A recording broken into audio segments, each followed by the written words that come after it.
Assalamualaikum warahmatullahi wabarakatuh. Perkenalkan, saya Nesya Fitriona, SPD MSN. Pada kesempatan kali ini akan mempresentasikan laporan kemajuan penelitian yang sedang kami lakukan bersama tim dengan judul Kajian Hermeneutika Makna Teks dalam Lukisan Kontemporer Perupa di Sumatera Barat.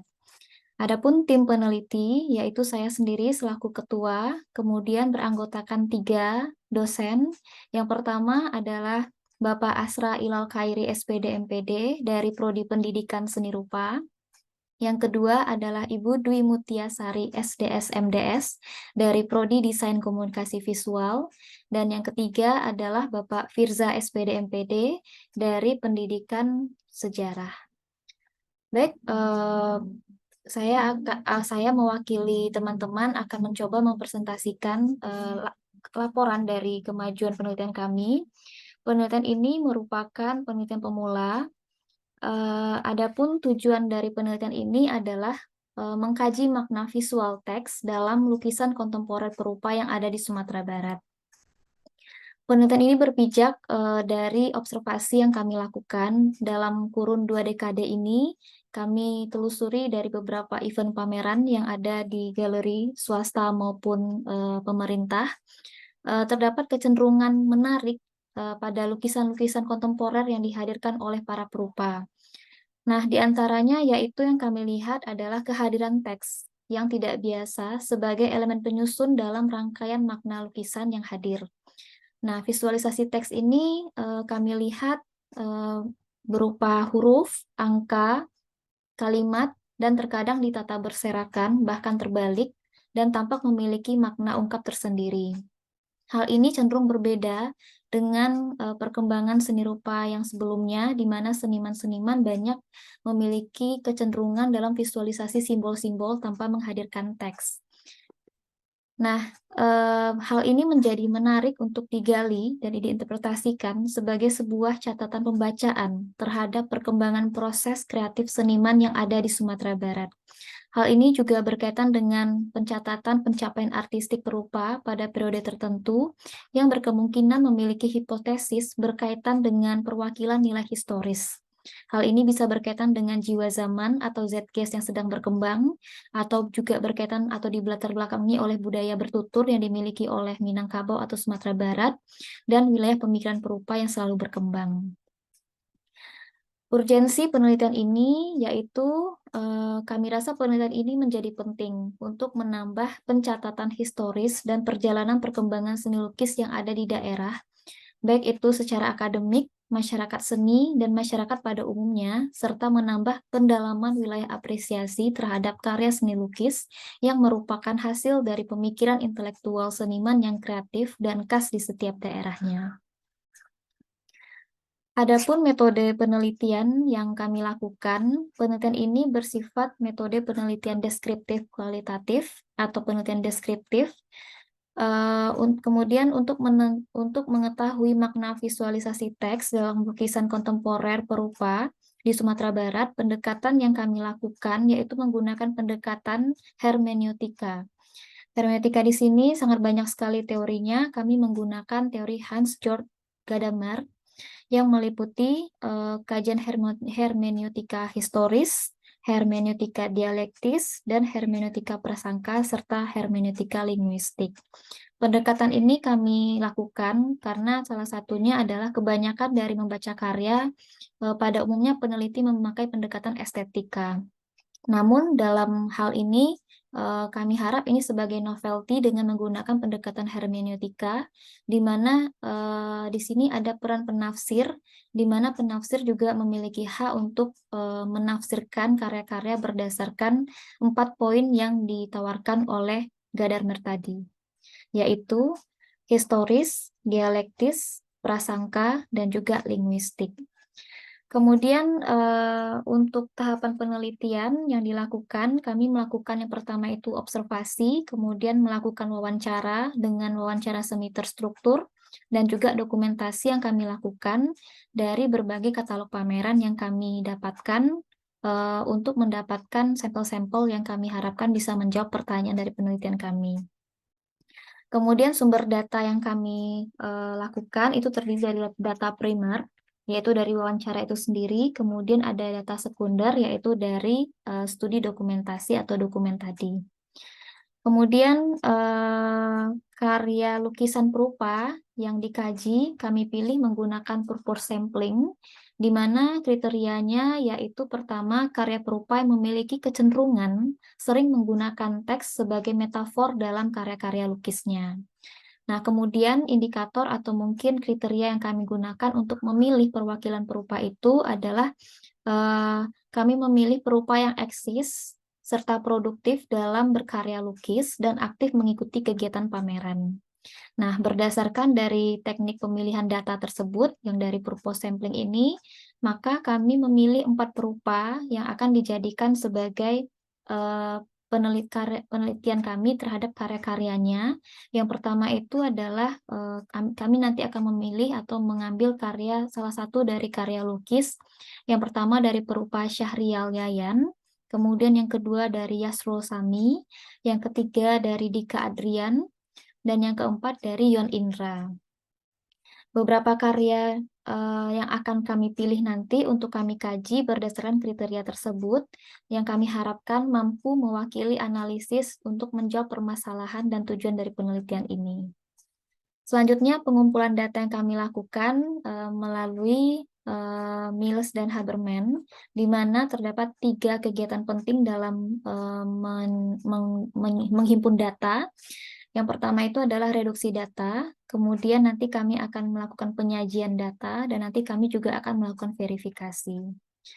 Nah, untuk verifikasi ini nanti kami akan melakukan triangulasi data untuk pengecekan validasi dari data yang sudah kami dapatkan.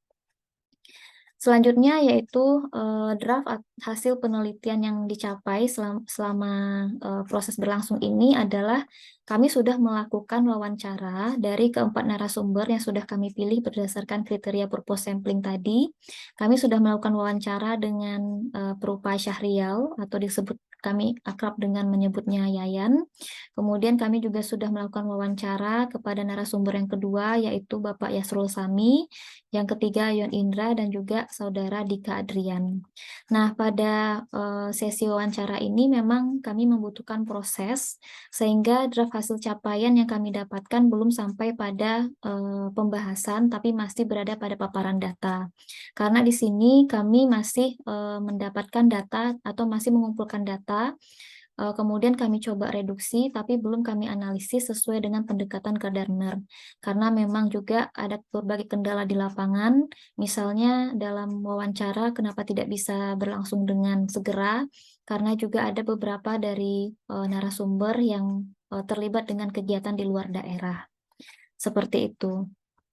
Nah, adapun paparan data yang kami dapatkan saat ini yaitu kami sudah mendapatkan atau memilih 2 karya dari Syahrial Yayan yang untuk kami nanti akan bahas dengan pendekatan hermeneutika Gadamer.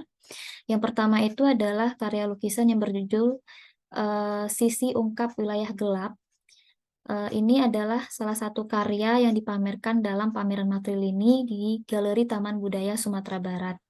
Nah, di dalam karya ini, Syahrial Yayan atau perupa menghadirkan visual yang tidak biasa, di mana di sini biasanya para perupa memberikan simbol-simbol metafor dari bentuk tertentu, tapi di sini seniman menggunakan bahasa atau mungkin menggunakan teks sebagai sesuatu yang menyiratkan pemikiran dari seorang seniman tersebut. Nah, di sini bisa kita lihat tulisan tersebut disusun menjadi background di belakang, kemudian ada ruang kosong atau mungkin space yang kosong di tengah kanvas. Nah, kemudian juga kami memilih karya Syahrial Yayan ini, yang kedua yaitu karya yang berjudul Batas Logika. Karya ini dipamerkan dalam pameran Tambo yang bertemakan Alua Jopatwi pada tahun 2019. Sedangkan pada karya yang tadi itu karya yang dibuat pada tahun 2021. Nah, di sini memang ketertarikan yang kami ingin teliti berdasarkan hermeneutika Gadamer ini adalah kenapa mengungkapkan kalimat. Nah, apa makna dari kalimat yang dihadirkan oleh para perupa. Pada saat ini kami memang sampai pada paparan data, tapi kami belum mengolahnya. Tapi setidaknya kami sudah menemukan clue bahwa memang ada kecenderungan historis, kemudian dialektis dan prasangka, serta eh, tahapan-tahapan yang perlu ditelaah dalam menggali makna yang disampaikan oleh Syahrial Yayan ini. Yang kami tangkap itu adalah beliau berusaha untuk menghadirkan logika. Jadi teks ini berfungsi untuk lebih kepada penyampaian logika dari apa yang ingin disampaikan oleh Syahrial Yayan sendiri. Untuk sementara itu yang kami dapatkan. Kemudian dari Perupa Yasrul Sami atau kerap dikenal atau disapa dengan Uco, kami memilih 2 karya. Ini salah satu ini di antara banyak karya beliau yang menggunakan kecenderungan rata-rata itu adalah huruf, ya, tidak kalimat, tapi huruf itu kadang dibuat terbalik dan secara acak atau dibuat secara secara ekspresif dan juga melalui bentuk-bentuk yang tersebar di permukaan kanvasnya. Karya yang kami teliti yaitu yang pertama adalah karya yang berjudul Sako Limbago. Itu diproduksi pada tahun 2021, pernah dipamerkan dalam pameran material ini juga. Kemudian karya Mamatui itu mix media dibuat pada tahun 2022 dan pernah dipamerkan dalam pameran Tambo Alua Jopatui. Nah, memang kecenderungan Yasrul Sami ini cukup unik dibandingkan dengan karya perupa abstrak lainnya yang ada di Sumatera Barat. Nah, maka dari itu kami juga menelaah bagaimana pemaknaan dari karya ini berdasarkan teori hermeneutika Gadamer. Kebanyakan dari data yang kami dapatkan dari paparan data yang mungkin perlu kami analisis lebih lanjut dalam keberlanjutan penelitian ini adalah Yasrul Sami lebih mencondong kenapa ada huruf ini dan angka itu lebih kepada sifatnya pemikiran atau spiritual beliau dalam mengungkapkan gagasannya ke dalam kanvas atau ke atas permukaan kanvas. Kemudian ada Yon Indra. Di karya-karya Yon Indra ini memang juga memiliki kecenderungan teks yang lebih unik lagi. Jadi kalau kita lihat pada karya yang pertama itu berjudul Ruang Raso, di mana terdapat susunan dari kalimat-kalimat, di mana kalimat-kalimat ini menerangkan sesuatu, tapi diberi dimensi, di mana biasanya kalau dimensi perspektif yang dekat semakin besar, yang jauh semakin kecil. Nah, ini terlihat kecenderungan Yon Indra menggunakan mix media juga, selain mempermainkan kata-kata ini menjadi visual-visual yang bersifat optikal. Nah, keunikan juga dari karya Yon Indra ini adalah memadukan teks Latin dengan ternyata ada teks Minangkabau atau aksara Minangkabau. Jadi, beliau mengatakan bahwa Latin ini nanti akan dibenturkan dengan teks Minangkabau. Kemudian ini juga ada karya berupa lingkaran, di mana karya-karyanya cukup jelimet dan detail, digarap. Nah, ini ada perpaduan media-media yang berlapis seperti itu.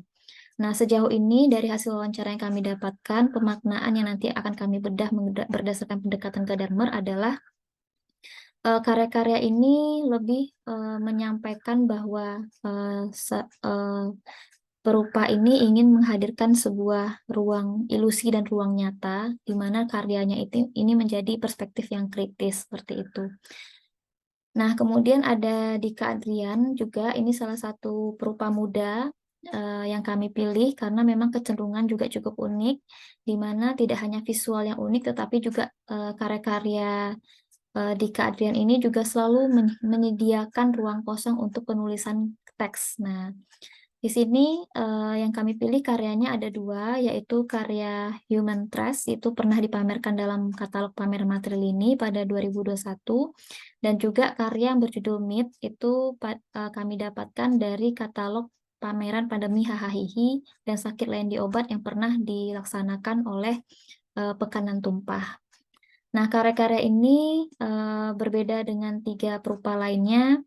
Dika Adrian lebih melihat masalah-masalah sosial. Nah, kemudian juga banyak terpengaruh dari visual-visual zaman sekarang atau generasi sekarang yang banyak lebih memilih ruang visual atau ruang ungkap seperti kartun atau ruang-ruang yang lebih bersifat pop seperti itu dengan warna-warna dan juga tampilan-tampilan yang komikal seperti itu. Nah, memang pada perjalanannya proses penelitian kami masih belum selesai. Ini masih sampai pada paparan data seperti itu. Nah, luaran yang dicapai dari penelitian ini nantinya berdasarkan kontrak penelitian, yaitu nanti kami akan mengarahkan tulisan ini atau hasil penelitian ini menjadi proceeding seminar internasional terindeks Scopus atau Web of Science. Nah, itu sedang kami upayakan dan rencananya kami akan mengikuti seminar internasional yang diselenggarakan oleh Fakultas Bahasa dan Seni pada bulan Oktober ini. Kemudian kami juga berharap bahwa seperti planning di awal, kami ingin juga mudah-mudahan artikel ini nantinya atau penelitian ini bisa dipecah dan masuk ke dalam artikel Sinta 3 berupa luaran tambahan. Sedangkan luaran wajibnya adalah proceeding seminar. Kemudian rencana kegiatan berikutnya, karena memang penelitian ini masih berlangsung dan masih dikatakan belum selesai karena kami masih membutuhkan pembahasan dan juga analisis data, dan mungkin akan kembali mewawancari para perupa, maka yang kami lakukan dalam waktu dekat ini adalah melanjutkan pengolahan data. Kemudian yang kedua adalah melakukan analisis karya berdasarkan teori hermeneutik Gadamer, karena memang kami belum melakukan itu dan akan segera melakukannya. Kemudian yang ketiga, setelah kami selesai menganalisis, kami akan melakukan verifikasi data. Yang keempat adalah kami akan menyelesaikan laporan penelitian, dan yang kelima, kami akan lanjut fokus pada luaran penelitian, yaitu membuat artikel proceeding seminar internasional. Dan yang keenam, membuat artikel jurnal Sinta 3. Pada saat ini, kami sudah menemukan template, dan kami sedang sembari menuliskan pembahasannya, merumuskan pembahasannya, kami juga mengansur untuk membuat artikelnya. Baik, sekian presentasi dari kami. Itulah hasil dari atau mungkin laporan dari kemajuan penelitian kami. Kami ucapkan terima kasih. Wassalamualaikum warahmatullahi wabarakatuh.